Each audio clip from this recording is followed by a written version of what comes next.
Hi there everyone, another impartial video coming to you here. This is part of my and Bruce's, that's Phoenix from the UK Night Vision Forum, part of our ongoing review of the brand new HIKMICRO Cheetah C32F-RL. As part of that, this is my Pard DS35-50.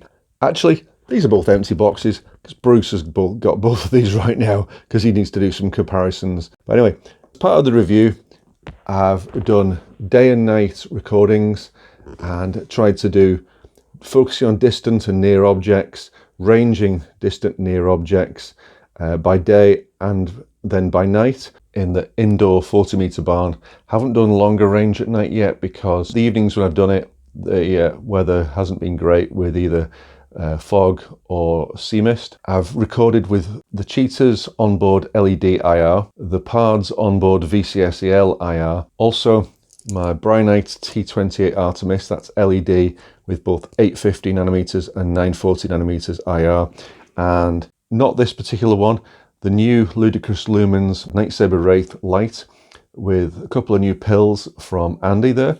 Thanks again, Andy, for letting me try these and test these for you. Hopefully this will be a variety of IR and a variety of conditions. Try and get this edited as soon as possible. So this is another wholly independent review, only marked as includes promotion on the YouTube video because of the British Shooting Show 2024 promo clips at the start and end of the video. Looking forward to seeing you all there next year. More videos coming from the Man Cave very, very soon. Bruce and I, a day or two ago, were recording more with the Cheetah, this time in front add-on mode on the front of one of my two Discovery scopes. Very interesting.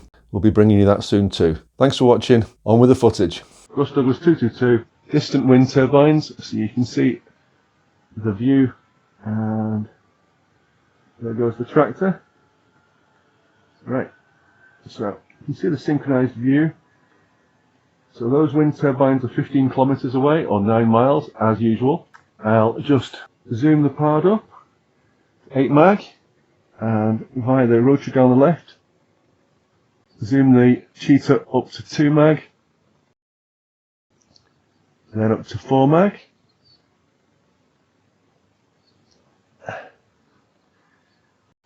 So you can see the difference, and well, I'll take up to a Cheetah up to 8 mag actually. Very focus sensitive, so quite difficult to focus at this range. Obviously these scopes are not meant to be looking at targets 15 kilometers away. That's not what they're designed for. Okay, so come to something a bit closer to home. Let's zoom the Cheetah back to base mag and the Pard back to base mag. As you will know from my other videos, that telegraph pole there is 130 meters away. Actually, let's get the pip. No, the pip's on the Pard as well, so that's cool. Showing you both scopes simultaneously. Okay, so we've gone from 15 kilometers to 130 meters. That's about 400 meters, I think. Let's see if I can ping with the Cheetah. Yeah, 365 meters. And with the Pard,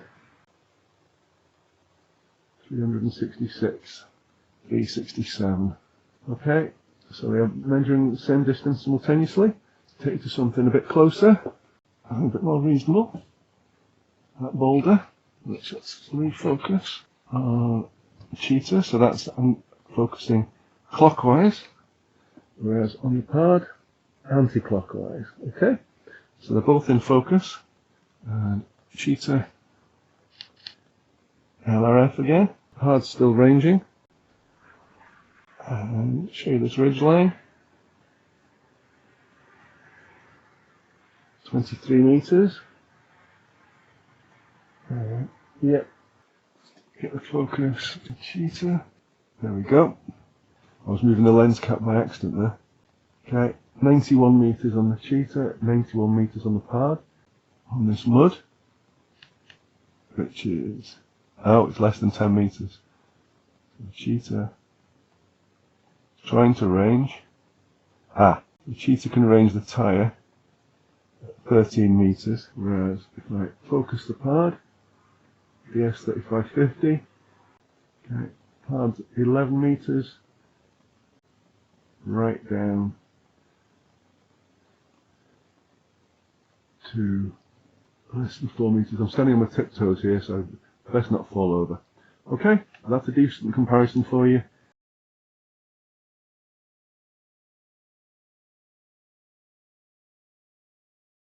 There I'm focusing on is one of the rats I shot tonight.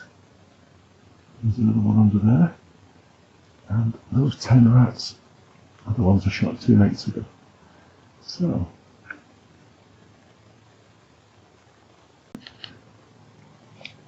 "36 meters.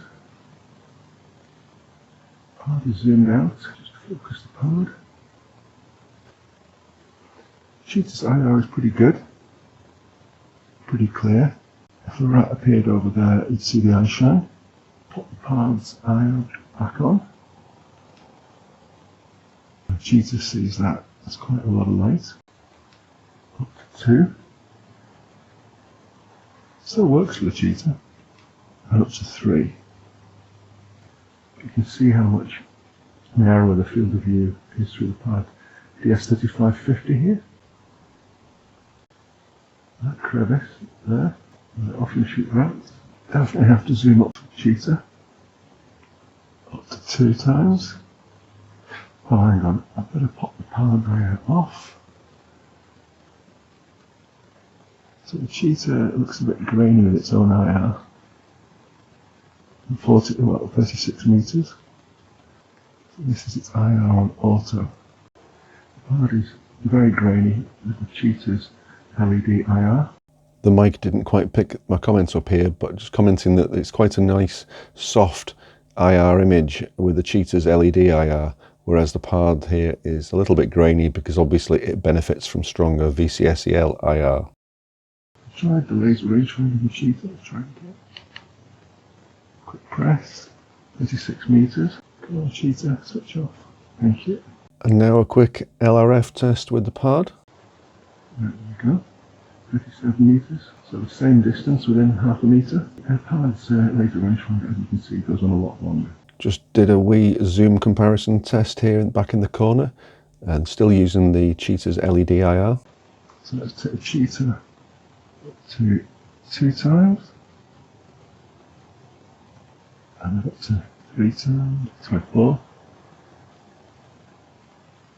and that's 8. Grainy as heck. And let's take the Pard. Zoomed, that's also grainy. So zoom back out. Zoom the Cheetah out. Right, let's put the Pard's own IR on 1. Zoom the Pard up again. Zoom the Cheetah in. Zoom it in again. Now the Cheetah's grainy again here, but it's white grainy because of the Pard's VCSEL IR. And perfect timing, a rat pops up top left, which, as you can see here, we can see in the Cheetah's zoomed view, which matches the Pard's, but we can't see in the Pard's view because it's zoomed in and it's a circular view, just like a glass scope. So that rat's going to hang around for a bit, which is brilliant for the testing. I didn't notice it there and then moving between 2 scopes, so I scanned away to the right, scanned back, and then you can just see its eye shine out of the beam of the VCSEL IR. Oh, there we go, the rat. So while I'm still using the Pard's IR, I zoom in to ×2, then ×4 on the Cheetah, then zoom back out to ×2, and then switch the Pard's VCSEL IR off, so then the Cheetah's default LED IR kicks in. Then I zoomed in slightly so the 2 scopes matched zoom-wise, and ranged the rat with the Cheetah's LRF at exactly 30 meters. Now I tried some external IR.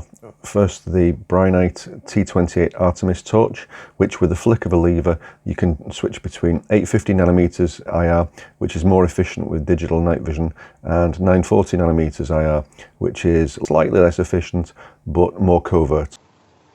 I'm liking the extra IR. Yeah, Cheetah's fine with that. That's 850 nanometers. Let's flip the switch.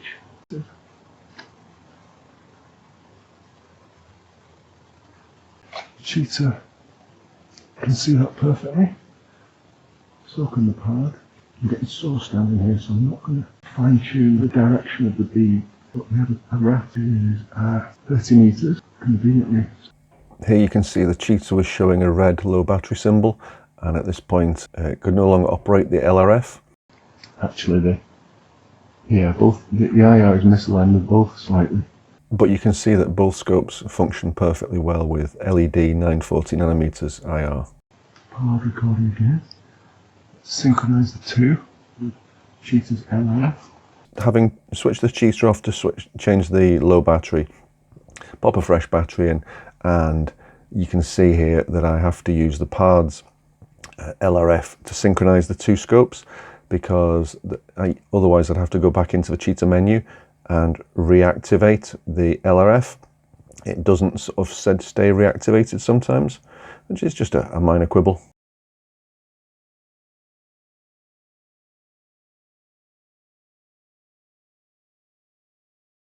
Here's where a thermal spotter would come in very handy, because the rat is still there in the corner of that channel, but it's got its back to us, so no eye shine. So here's the VCSEL 940 nanometers. I've turned it up and you can see it's slightly less bright than the 850 nanometers was, and then I widened the beam to fill the Cheetah's view and a second rat appears peeking out from the edge of the downpipe from the roof above. Just before finishing up, here I pan over to the right and spot another rat in the corner there. And you can see here with the Pard zoomed out, there's a bit of glare, a bit of backlighting from the IR light on the grain, which the Cheetah, being at lower base mag, it isn't suffering from so much. It can see the rat in the distance. So here I focus down the Ludicrous Lumens pill, right down very brightly, way too brightly actually, just to show you the shape of the VCSEL pill. And then I back it off right out, and you'll see here, it's great that the VCSEL torch accommodates both scopes, because I can back it off further. And one of the points I must mention, which is that while looking through the Cheetah, Bruce and I both found that we see there's like a sort of a light brown sepia tinge to the view, which you don't see on the recordings, which is unusual. But perhaps it's to sort of lessen the harshness of the IR. My apologies for the slight delay getting this video out. I've been away visiting family for a week and then recovering from the drive. But then I went back out to the barns a few nights ago, because I realised there was one thing I'd forgotten to do with the Cheetah. And before I get to that, I popped my head through the door, had a glance in with the HIKMICRO Griffin thermal spotter, and lo and behold, there's still a few rats. Not as many now, but there's still a few rats darting around. When I got back and got the two scopes off back from Bruce and the GH35L spotter, we were chatting and I realised there's one thing I hadn't done, which is turn the slight collar at the objective lens, if you like, of the IR illuminator on the Cheetah. Turn it, I think it's clockwise. Turn it to concentrate the beam and brighten things up a bit. So I tried that, and yes, it definitely does add a bit of brightness to focus the beam down a bit. You might get a slight grey peripheral ring around the outside of the image if the IR doesn't quite fill the image, but it does brighten things up a bit. Although I think Bruce has updated the firmware, and I was having slight issues getting a sharp focus on this particular night in pitch darkness in the barns. Thanks for watching, everyone. Hope that was interesting for you all of you that are interested in the Cheetah, and in seeing a straightforward day and night comparison between the Cheetah and the Pard DS35-50RF. Can I just say as well, please, can I just offer a shout out to my buddy Stuart, whose channel actually got deleted recently. He fell foul of the rather arbitrary YouTube people, despite there being many other channels out there offering the same sort of content. His was deleted, sadly, so he's having to build it up again, and he's got loads and loads of content. Day and night footage of rat shooting, rat control. He is a fully professional, full-time pest controller, as well as his nocturnal pursuits for YouTube. So He's very professional and responsible, but with everything he does. So I'd like to give a shout out to Stuart's channel. Please subscribe and give him a few likes. So hope that's been interesting for you all, and loads more coming soon. All impartial and honest, all getting it edited as fast as I can. Just please bear with me. Okay? Take care, enjoy your shooting. Thanks for watching. Cheers.